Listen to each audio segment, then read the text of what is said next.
Welcome to the Out of Bounds podcast. This is your host, Jabril McKeithen. Just wanted to shout out Anchor real quick. Thank you guys, Anchor. If you guys don't know what Anchor is a free streaming website. It allows you to create and edit your own podcast right from your phone, y'all. Right from your phone or your computer, whichever one y'all choose to do. It is free, which is who doesn't love free, man? Who don't love free?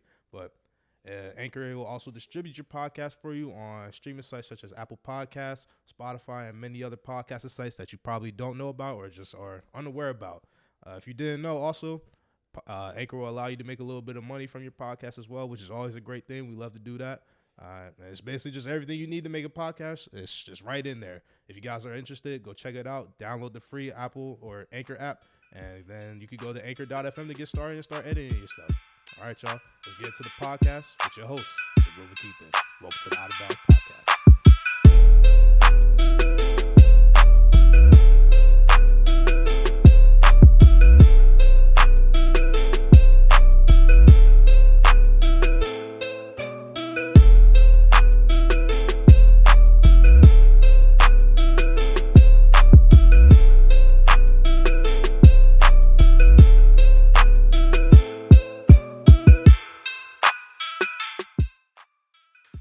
Welcome back to the Out of Bounds podcast with your host, Jabril McKeithen. Just wanted to give you a quick shout out to the viewers who tuned into the last episode. We got 100 views on the last one, a couple likes on there. If you guys want, just keep liking it up. Subscribe if you really want to. We're going to be dropping some hopefully every week right now. But wanted to give the fans a little bit of love. I really do appreciate y'all, man. Y'all make me really want to do this even more. So we're going to make this the best that we possibly can. But let's get into it right now. We talking about NBA basketball. We looking around the league right now. I missed the game against the Chicago Bulls, but Joel Embiid with the 50-piece McNugget, man. Come on. Gotta love that. You gotta love what you're seeing. Can't nobody guard that man on the Chicago Bulls. They had Wendell Carter out there. Thaddeus Young is probably trying to guard him. I know they got Daniel Gafford out there on their bench, but I know they wasn't no match for that boy. I know he wasn't no match, but he had 50 points on 17 for 26 shooting, along with 17 rebounds, and had 5 assists as well. So can't ask for nothing more from the big man, our front runner for MVP.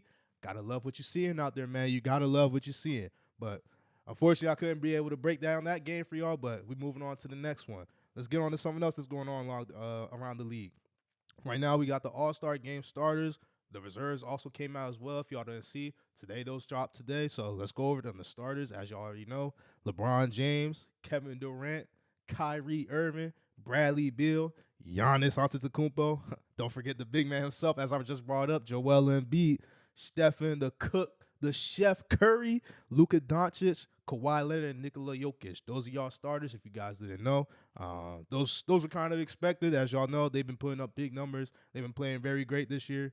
People were saying Luka Doncic was probably should have been reserved. They probably should have had Damian Lillard over there. I'm one of the guys who believe that Damian Lillard should have been a starter. He was going pretty crazy. Going pretty crazy out there this season, bringing the Trailblazers into what? I think they in the pack right now. I think they probably top 4, top 8, somewhere around there. They're going to make the playoffs this year, y'all. Don't sleep on them boys. Once they get healthy, they'll be looking a little nice.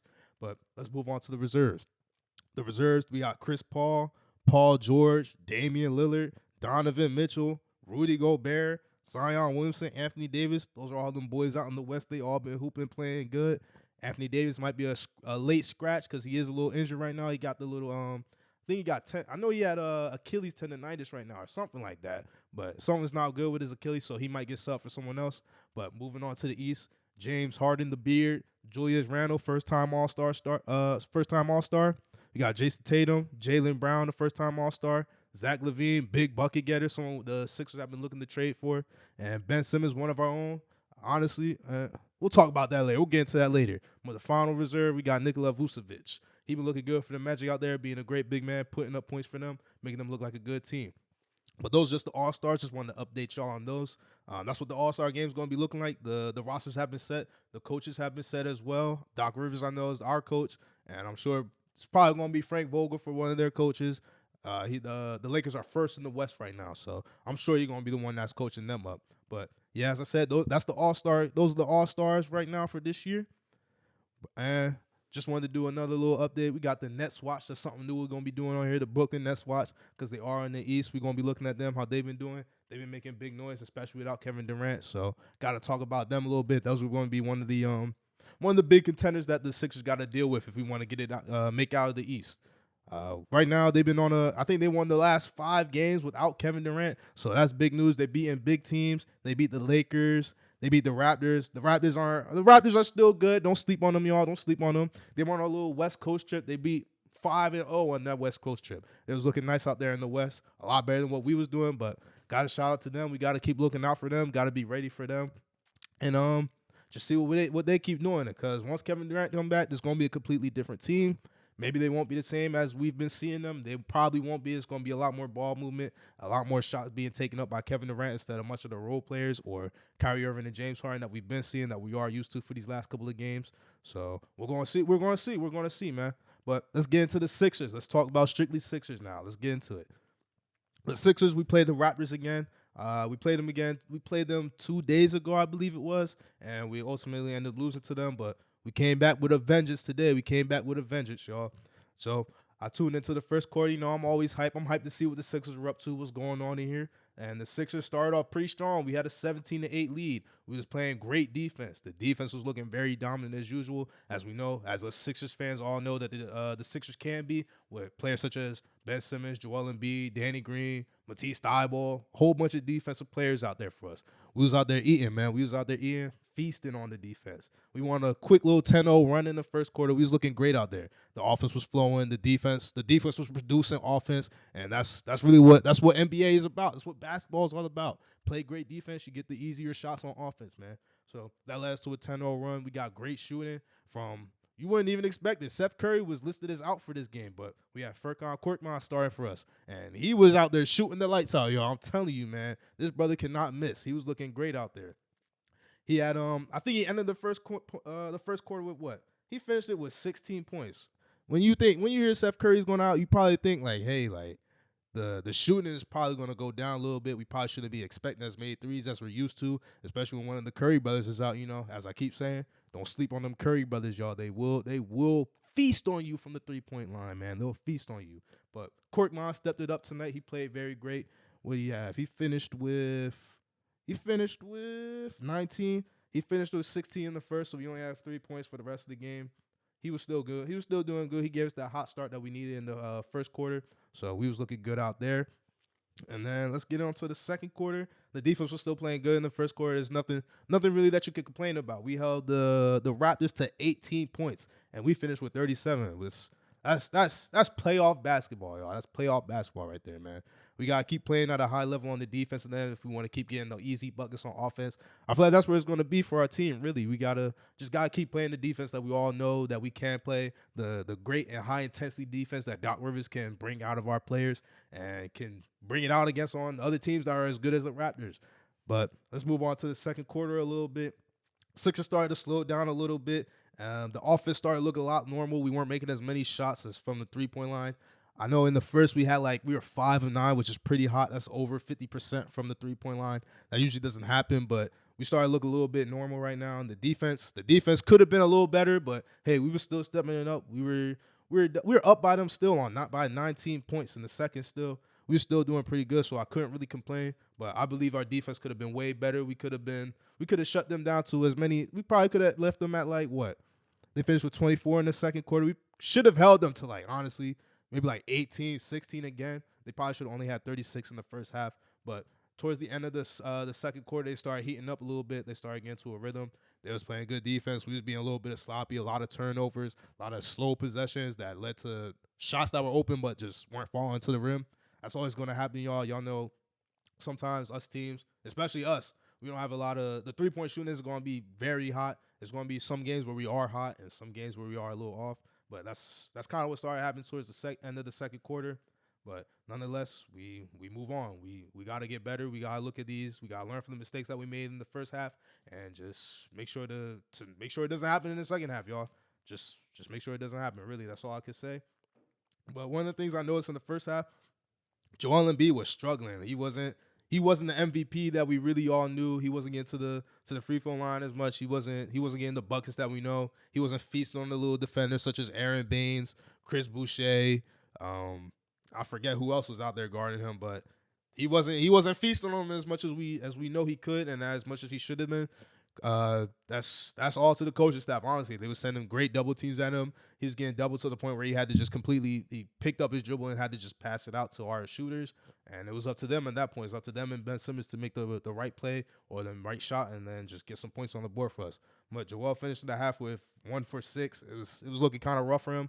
But overall, he finished the game with only 18 off of 3 of 13. It was a rough night for him. Still got 12 rebounds. So it shows that he was out there still playing, being aggressive out there. He's still out there on the defensive end. So can't really be mad. If you're not producing on offense, you got to produce somewhere else, But let's move on. Let's move on to the first half. The first half, we ended it. What's that? We ended it 55-42. We were still up by, what is that, 55-42? Let me do my math. That's 13. We were still up by double digits, so I'm sure the Sixers were going to the locker room like, hey, we just got to put them away. We can't really rest up, though. We got to be right. We got to be ready for the second half. I'm sure that's what came out happening. And then third quarter, they finished with 20. The Raptors in total finished with 23. We finished with 24.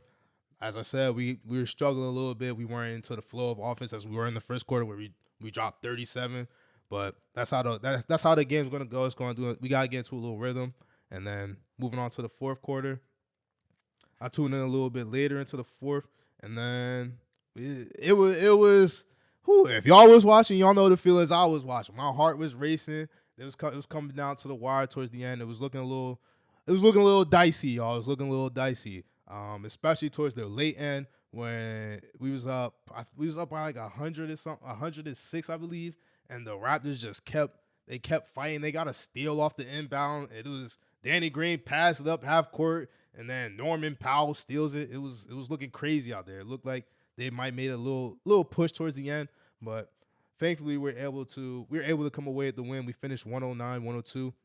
So the Raptors, I thought they was going to make a late push towards the end. Towards the end of the second half and the fourth quarter, they did the same thing. They kept pushing. They kept showing the fight that they wanted to be in this game, that they wanted to win it more than us. We looked a little lazy. We looked a little sloppy on offense. It was looking kind of embarrassing for us out there. It looked like, especially with all our all-stars out there, Ben Simmons and Joel Embiid, Tobias Harris, who was a snub, he came out and dropped 23 for us after hearing he didn't make the All-Star team. But towards the end, it was we ultimately won, but we shouldn't be winning by 7, especially when we're up by a team by like 20 plus or 18 or something like that. We shouldn't be winning by 7. We got to beat these teams that way. Joel Embiid, Ben Simmons, and Tobias Harris can get the rest that they need because we're going to be facing way better opponents than the Raptors, y'all. The Raptors are a good team, but there's way better teams out there like the Nets, the Lakers, even though they don't have AD. That's still a LeBron-led team. The Clippers are still a good team. The Phoenix Suns are still a good team. They're going to be fighting in the playoffs as well. They're going to be looking good, man. So to only win by 7 when we're up by 18-20 it's kind of embarrassing to see that we took our foot off the gas. That's exactly what happened in the second half. I thought we should have stepped it up way better. Tobias Harris was playing good though, so he had 8 of 12. Furkan Korkmaz, he probably could have finished with a lot more points. He just got to be a little bit more proficient. And all of his shots came from the 3-point line, so he got to take some twos in there, man. He's got to take some twos in there. He's got to take a couple of layups or something, get him a little bit more into the flow of the game. But he finished with 2 assists, 7 rebounds. He was everywhere in the game, so can't really be too mad at him. Shake Milton, he came back. He's fresh off the injury. He played last game, fresh off the injury, so can't really be expecting too many points from him. But sooner or later, he's going to start picking it up, getting to his 18, 16 that we know he can get on a good night. Matisse Thybulle, let's talk about him a little bit. Throughout the game, he had a couple wide open shots that just weren't falling from him. And in order for him to be a great Sixers player, he has to develop that 3-point shot because his defense is already up there with the likes of Ben Simmons, Anthony Davis, Joel Embiid, all of those types of stars. His defense is already up there, I believe.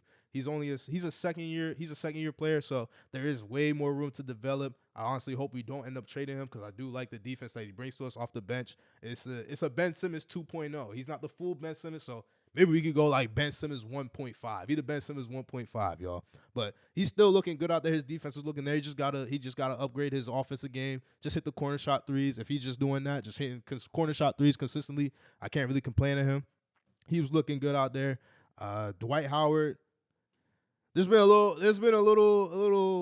iffiness on if we should keep Dwight Howard or if she sign a big man such as a DeMarcus Cousins, who just got waived by the Rockets earlier today. If y'all didn't see, he did recently just get waived. So Who knows? The Sixers could be a little interested if we want to bring in a better backup big man for Joel Embiid who can shoot the three, stretch the floor a little bit, shoot the mid-range, and get to the paint, play a little bit of defense. Nothing crazy, but there was a little bit of iffiness about him, if we should get him or not.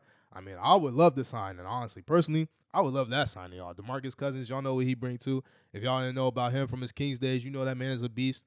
Coming off a couple of injuries, but still, I believe if he's coming off the bench for Joel Embiid, what can y'all really be mad at the brother? How much could y'all expect from him? He should be playing. He could get you like 15 off the bench, I believe. He could get you 12, 15. So if we end up signing him, we'll see. But based off this game, I was just looking at our bench. Our bench was looking a little sloppy. The Sixers might honestly be looking into trying to trade for some bench pieces. I know they were looking at the market for a big trade move. The only big trade move I believe, as I seen someone tweeted on Twitter, if we're going to look for a big move, people are looking at Kyle Lowry. I don't think we should get Kyle Lowry. He's good and all, but if we're going to get a big move, it's got to be Zach LaVine. I don't know if we're going to be able to pull it off. I don't know if we're going to be able to pull off Zach LaVine, but if we could pull off Kyle Lowry, I'd stay away from that and just try to trade away the smaller pieces, try to get better bench pieces into our rotation because our bench is average at best. On a good night, it's above average, but on a regular night, it's currently average right now. We don't have a lot of scorers off the bench. I know we do have injuries, but I think we do have to get our bench a little bit better. We got to get some scorers off the bench who could just come in and get us a quick 8 real quick. Just as soon as he hops on the bench, couple shots up real quick. But if we are making a big move, it's got to be Zach LaVine, y'all. I don't know how else I could put it. Zach LaVine's been putting up all-star numbers, 28, almost 30 a night. I think that's the move we really got to make. And I just wanted to end this with y'all. I know y'all seen that Anthony Edwards dunk, man. I know y'all seen it, man. That brother put somebody in a body bag, man. They sent him to the moratorium, man. They sent him to the graveyard, bro. That brother said, I know y'all seen it. That dunk was crazy, man. Let's just look at this real quick, man. Man, that dunk was crazy, man. That dunk was wild, bro. That dunk was crazy. That might be dunk of the year, honestly, y'all. But Anthony Edwards has been balling out. I know LaMelo Ball has been making a lot of hype, making a lot of noise. He's probably going to win Rookie of the Year, but don't sleep on Anthony Edwards, the role that he's been playing in. He's smoothing into it. He's dropping his points to drop the points that he needs as a rookie. Can't really be expecting too much from a rookie now, y'all. But he's going to find his way to the league. He's going to find his rhythm. He's going to find his stride. I'm sure he will. He's going to start hooping, and he's just a rookie, y'all. But the dunk definitely put him on notice. The dunk definitely put him onto the league. Dunked it all on his head top, man. All on his head top, man. Don't sleep on that. I know y'all didn't see. I know y'all was all on Instagram, social media, Twitter, looking at it. I know y'all seen it, but that was just my little reaction from it. But just to end it, the Sixers, we're still first in the East. We beat the Raptors tonight, 109-102, as I said before. So we're looking good. Let's see who we play the next game. We end up playing. Sorry, y'all. Just give me a second. We play the Mavericks next game. The Mavericks are a good team, especially if Kristaps Porzingis is healthy. Even with Luka Doncic and the role players that he has around him, Josh Richardson, he might be looking for a little revenge game against the Sixers after they traded him for Steph Curry. He might drop a couple buckets. Tim Hardaway Jr. looks nice out there. He's a catch and shooter. Jalen Brunson. Who knows who's gonna go crazy against us? Because usually the Sixers we're known for letting some type of player go a little crazy on us. But this year our defense, hopefully our defense can stop that. Hopefully our defense can come up to the task of stopping the big scorers or the no name scorers who can score big points on us. But all right, y'all. This is just the talk of the Sixers, man. I just wanted to break all that down for y'all. Hope y'all enjoyed. Welcome to the Out of Bounds podcast. This is Jabril McKeithen. I want to thank y'all for tuning in. If you guys really enjoyed the video, leave a like, follow, subscription. If you guys want, you can, as I said before in the last video, you can follow me on my social medias that we posted into the video. And yeah, I hope you guys enjoyed the podcast. We'll be tuning in. Hope y'all tune in next week. We'll be dropping something again. But all right, y'all. Hope y'all have a good night. Hope y'all stay safe. And thank you once again.